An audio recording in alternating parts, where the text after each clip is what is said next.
All right, Saagar, what's on your radar? Well, Senator Cory Booker is very upset that he won't be up on the Democratic primary debate stage on Thursday. So much so, he basically forced all the qualified rival candidates to come to his defense in a letter sent to the DNC chairman Tom Perez asking to consider a rule change, allowing candidates to make the stage if they make either the polling threshold or the requisite number of donations. Booker's letter and his public rhetoric is centered around the idea the DNC rules are inherently discriminating against regular candidates like him because billionaires like Tom Steyer and Michael Bloomberg are outspending him. He's gone so far as to say the DNC's framework is having the, quote, unintended consequence of excluding people of color. There's just one problem with this, of course. There's a candidate of color named Andrew Yang up there on the debate stage. Nobody seems to notice he didn't have any problems hitting the polling qualifications or the number of donations. Furthermore, when female candidate of color Tulsi Gabbard complained about the debate rules excluding her from the stage in the past, her treatment when she's on the stage, how many other candidates do you think rallied to her defense?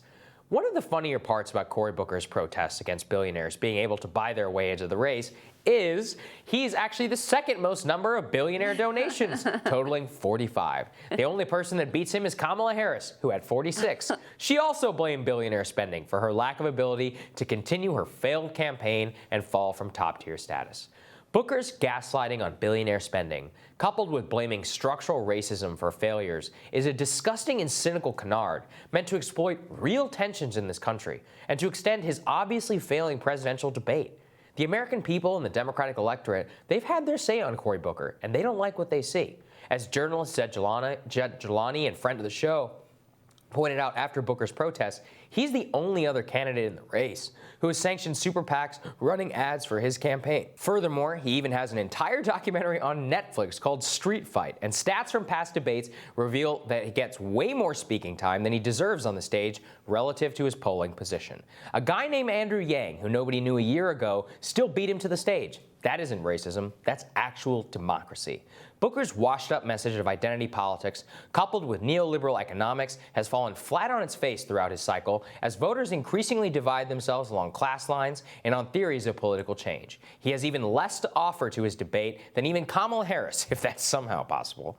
And every single candidate knows this. And yet, Booker was still able to get every single Democrat in the race to sign on to his whiny letter to the DNC. How? Well, anonymous campaign aides said it pretty plainly in the New York Times, telling a reporter they all signed the letter because if they didn't, they risked looking racist in the press or at the very least not supportive of people of color. As I said yesterday, the electoral failure of the American left will be economic progressives kowtowing to woke identitarians. Bernie Sanders and Elizabeth Warren know exactly why Cory Booker is not resonating and why his message has fallen flat. There is not a serious bone in their bodies that believes structural racism is what has kept Cory Booker off the stage. And yet, they still signed that letter. Because of the perception of a racial slight by cynical woke actors like Cory Booker is enough to sink you with the mainstream media.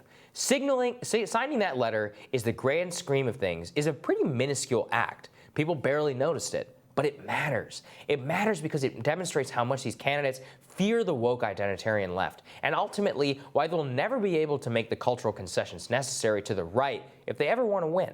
A candidate I would actually respect is one who refused to sign that letter and told Cory to stuff it and compete on the same playing field as everybody else. And I think that's important, Crystal, which is that I don't know why all of these candidates decided to sign on to Cory Booker's letter, because the truth is that they are just better than him. More people like what they have to say, and that's why they had no problem hitting the debate qualifications. But you know what else? Yeah.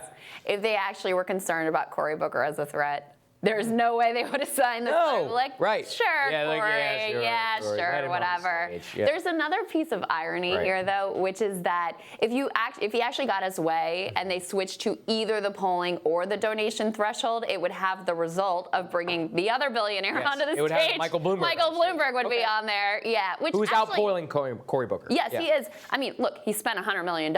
It does buy you something. It won't buy you the nomination, but it does get you something. I actually would like to see Bloomberg on the stage, which may be an unpopular opinion, but I think the way that he's playing things right now, just being able to buy ads and face very little accountability in terms of having to answer questions about his past positions, his current positions, his record as mayor of NYC, the amount of money he's spending, all of that, I think keeps him from having to be held accountable. So in that way, Go ahead, Cory. I fully support getting Bloomberg up there so he can face some tough questions. I don't want Cory Booker on the stage because he's just going to get so much speaking time from these established moderators. Always gets so much crazy. speaking It's like time. this guy has nothing to say. It's the same washed up neoliberalism. He's polling around the same place as Tulsi Gabbard. She probably gets 1/10 the amount of speaking time that he does. It's outrageous. And I mean, broadly, again, what I'm trying to get at here is I don't know why the entire establishment, the entire Democratic field just caves in to these ridiculous demands. Well, I do know why. It's because they don't want to appear racist. Yeah. But being willing to play that race card in that way, I think it's disgusting. You see Tulsi Gabbard, she's a woman of color. She didn't make the DNC debate. Do you see her out there whining and blaming racism? She's like, no, I'm going to go on the ground in New Hampshire and use this time to campaign. Yeah. That's what people want to see. Yeah, I mean, it is so telling that when Tulsi complained about the polling criteria, which that is the sketchiest part, Right. is the polls Which that they polls choose that to they use choose, and right. not is like totally random. And so if you've qualified in these polls but not in those, and that's what happened to her. That's a legitimate It was like gripe. a Legit gripe. gripe. Yeah. And nobody spoke up backed for her. her, even Yeah. though she is also a woman of color, one of the few women of color in the race. But they don't care. They only care when it's a person of color who happens to also fit their ideological Exactly. bent. It's really what it is that Cory's part of the establishment, and he has all the power that comes with, which is while he may only be polling at 2%, he's got a lot of friends at the New York Times, the Washington Post, and all these other places. yeah. He can spin stories saying, oh, they don't support people of color on the race, people of color on the stage. And I think that's just a really disgusting weaponization of a true force, right? Of a true, actually, really harmful force in American society and American politics. And in order to weaponize that, especially when you're the second most number of billionaire donations, I mean, it takes it takes willful naivete, or at the very least, like ignorance at that point, to blame billionaire spending for your lack of resonance. in the poll. Lack of resonance is on you, my man. It's really Yeah. something. It is really something. I mean, no one is more a product of the sort of elite donor Right. establishment of the Democratic Party than Cory Booker. So for him to turn around and complain about billionaires, same thing with Kamala Harris. They're like, come on. You're just mad they weren't giving you more money personally. You would have taken, you know, instead of your 50 billionaires, you'd taken 60 or 70 of them. The only gripe is the billionaires are spending it on themselves and Not on them. All right. Exactly. Yeah. Next up on Rising, 2020 doesn't just have a presidential race. Justice Democrats Alexandra Rojas, she tells us about the House candidates her organization is supporting and their 2020 strategy next.